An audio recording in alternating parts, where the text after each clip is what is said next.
Hour producer Bunny Vas గారికి hearty welcome చెప్పవలసిందిగా request చేస్తున్నాం. ఇప్పుడు దాకా వెనకాలండి మిమ్మల్ని అందరినీ లోపలికి తీసుకురావడానికి ప్రయత్నం చేస్తున్నారు.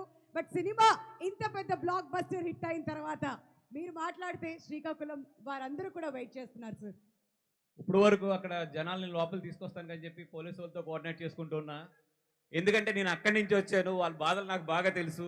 అందుకనే ఫస్ట్ అక్కడికి వెళ్ళాను నేను ఎక్కడికన్నా కూడా. Thank you so much Srikakulam. నాకు 2 రోజుల క్రితం చెప్పారు ఈ ఊరు వచ్చి మీ అందరినీ కలుద్దామని చెప్పి.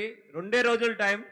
నేను పొద్దునంతా కూడా అంటున్నా 2 రోజుల్లో జనం ఎట్లా వస్తారు అంటే ఇక్కడ ఉన్న లోకల్ వాళ్ళందరూ కూడా మీకు శ్రీకాకుళం వాళ్ళ గురించి తెలియస్తారు, మీరు పెట్టండి ఫంక్షన్ వస్తారు అన్నారు.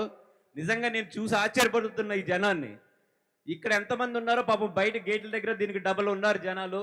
నిజంగా థ్యాంక్ యూ శ్రీకాకుళం, ఇంత షార్ట్ టైంలో మీరు ఈ సినిమా మీద చూపిస్తున్న ప్రేమకి. ఎందుకంటే ఈ కథ ఇక్కడే పుట్టింది. The story belongs to this land. And D Machileshwaram ఒక్క చిన్న ఊరు మీ పక్కన, శ్రీకాకుళం పక్కన ఉన్న ఒక్క చిన్న ఊరు ఇండస్ట్రీలో ఈరోజు పెను సంచలనం సృష్టించింది.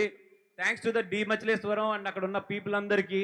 అదేవిధంగా శ్రీకాకుళం నుంచి ఇక్కడ నుంచి మా సినిమాకి చాలా మంది కూడా కోఆపరేట్ చేశారు, కథ పరంగా కానీ లేదంటే ఇక్కడ నుంచి కోఆపరేషన్ పరంగా కూడా. అందరికీ కూడా thank you so much. Thank you so much was గారు, ఇంత అద్భుతమైన చిత్రాన్ని మా అందరికీ కూడా అందించినందుకు. మరి ఇవాళ ఈ కార్యక్రమంలో ఏదైనా ఒక చిన్న మిస్సింగ్ ఉందా అంటే అదిగోండి రాక్ స్టార్ డిఎస్పీ గారు.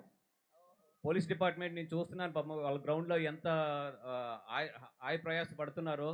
వాళ్ళందరికీ కూడా థ్యాంక్ యూ సో మచ్. నిజంగా మీరు ఈ రోజు లేకపోతే ఈ ఫంక్షన్ ఇంత కంట్రోల్డ్గా ఇంత నీట్గా జరిగేది కాదు.